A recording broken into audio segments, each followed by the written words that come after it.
Everyone knew each other's names, lived a 17-year-old boy named Chike. He wasn't a bad boy, at least not at first. He had dreams, just like every other child. He wanted to become a mechanic, maybe even build his own workshop one day. But dreams are fragile things, and sometimes they get buried beneath bad choices. It started small, a missing coin here, a friend's snack there. No one noticed at first. Chike told himself it wasn't stealing, it was just borrowing. But the thing about lies is, once you tell them often enough, they start to sound like truth. And the boy who once smiled with innocence began to look over his shoulder, his heart racing every time someone mentioned the word missing. One afternoon, his mother came home from the market, her voice shaking. Someone had stolen her purse. Inside was her week's earnings, money meant to buy food and pay rent. And there in the corner of their small clay house sat Chike, his hands trembling, his eyes unable to meet hers.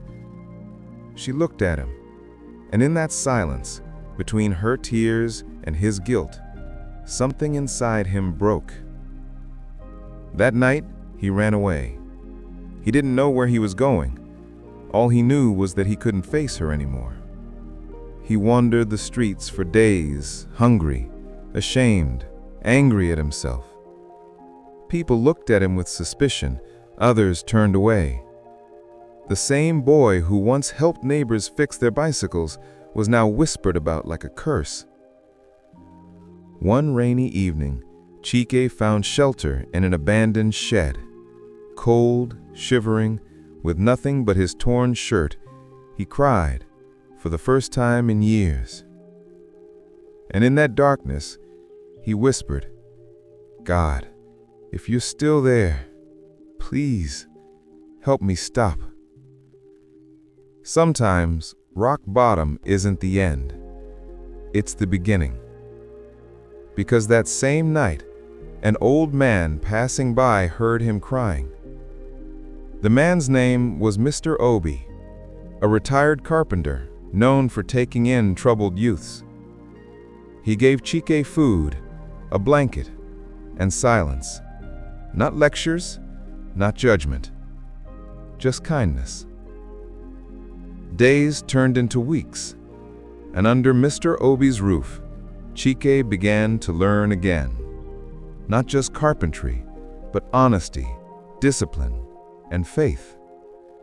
Every nail he drove into wood became a small piece of his redemption. Every honest day's work was a brick in rebuilding his life. He stopped hiding. He stopped lying. And one morning, he did something no one expected. He returned home.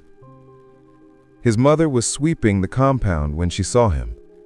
Her broom froze mid-air. For a moment, neither spoke. Then, tears. Not words, just tears. She didn't need an apology. She had her son back. And for Chike, that was the moment everything changed. Years later, he became one of the best carpenters in the region. People trusted him. Some even left their money with him without counting.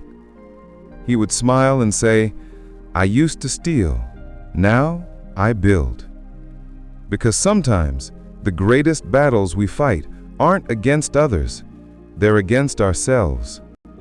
And strength, real strength, isn't about never falling.